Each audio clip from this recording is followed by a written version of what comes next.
Hi, and welcome to Integrative Wisdom, Elders Who Care. I'm Verna Fisher, coming to you from my dining room / merchandising center. If you've been following any of my videos, you know that I am delighted to say that the Soul Catalyst card deck and book have joined together, and they are ready for to find their forever home. Can we rehome them? um, and so I wanted to talk a little bit today about probably the underlying component of why the cards exist. In Elders Who Care, we've talked a little bit about being an example for the younger generations, and that we care enough to begin to see what our thoughts and actions can do, or our thoughts and our non-actions can do to help create a better future for the youngers, and also how they might then grow into an elder as well, and not just an old person, right? That's what we're talking about. We don't have an option of growing older every day, but we can consciously choose what that's going to look like as we get there, right? And we all know examples of people who have gotten older that we would not, by any stretch of the imagination, consider them as an elder, or someone who is able to lead by example, or give wisdom to us,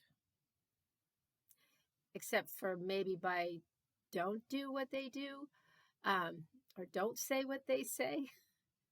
But the more positive aspect of being an elder, we may not have firmly grasped a hold of, because we're pushing that idea of elderhood away. And we want to change that here. We want to change that with Elders Who Care. I thought today, just a little self-care.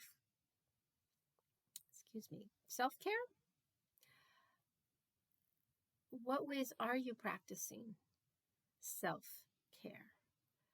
Are you paying attention to this vessel, this body that you have so graciously been given to live your one precious life? Are you paying attention to the quality of your thoughts? Are you paying attention to the depth or lack thereof of emotion?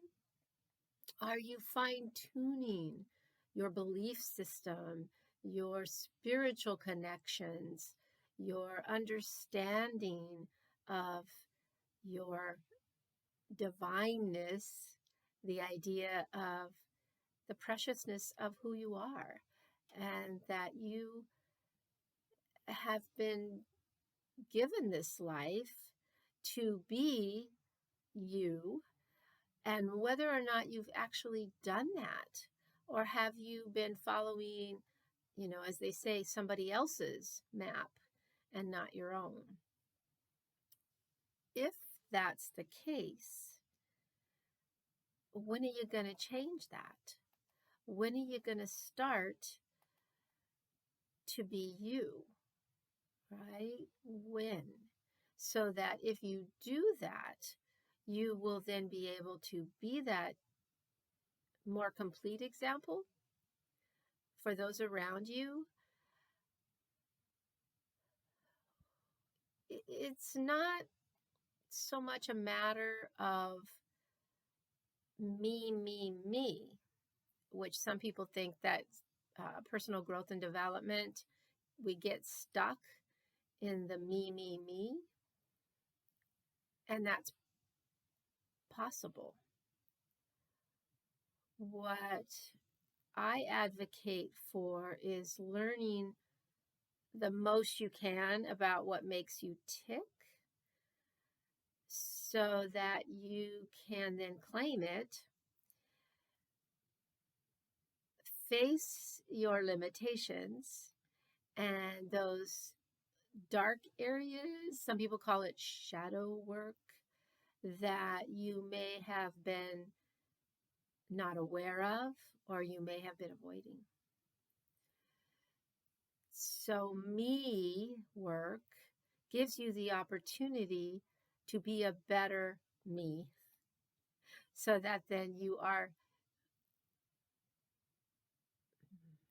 more valuable, more valuable to those with whom you come in contact with. And I don't care what side of the political spectrum that we are on. We have seen behaviors, we have heard comments, we have written them or read them that do not reflect where we should be as a people right now. We have been given, in my humble opinion, a tremendous opportunity to come together for the best of all, for the best of all. And instead, we've circled the wagons and we've refused to see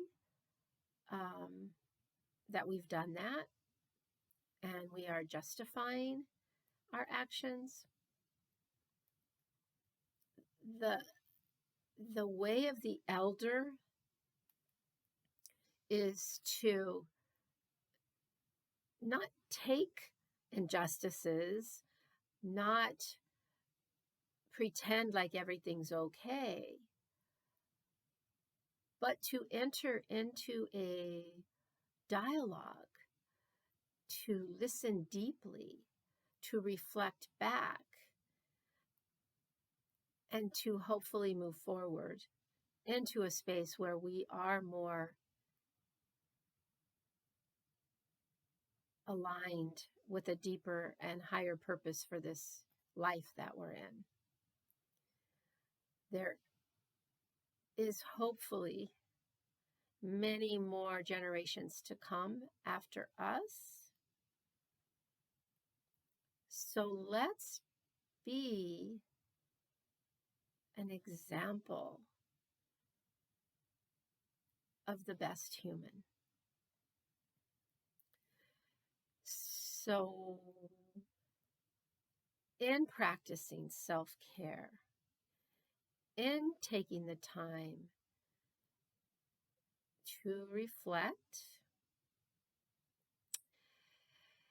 to have those conversations with yourself, to find out the areas that you are probably not excelling in.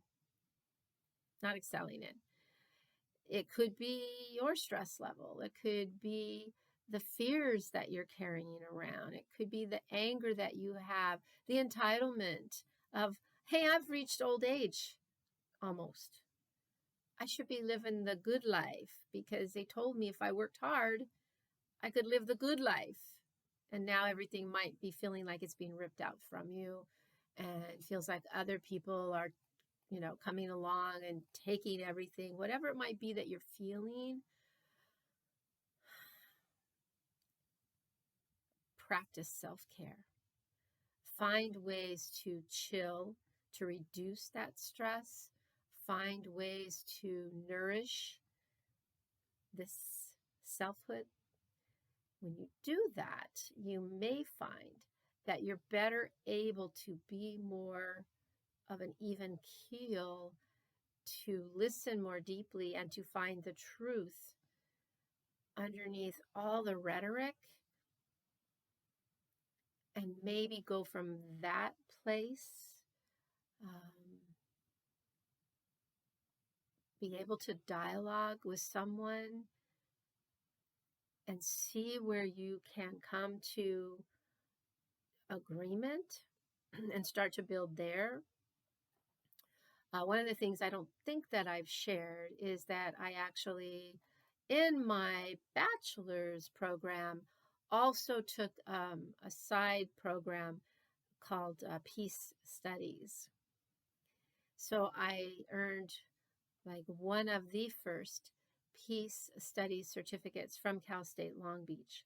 So finding ways to communicate, finding ways to reduce conflict is part of this package. Sorry, I was losing my clipboard. Is part of this package. So that's why you hear that come from me, is for whatever reason that was given to me as a task to do on this planet Earth for this amount of time that I have, to be a bringer of resolutions to conflicts, hopefully. So, for you, body, mind, spirit, soul, pay attention, practice self-care, increase your self-knowledge, self-acceptance, which then leads to self-empowerment, so that you can then be empowered to be the best kind of elder that this society really needs right now. You're needed. You're needed as an elder who brings wisdom, who can encourage dialogue, communication, maybe. I hope so. I hope so. And hope you found something in this interesting enough to ponder over the coming weekend and into the new month. Happy new month. Take care. Bye-bye.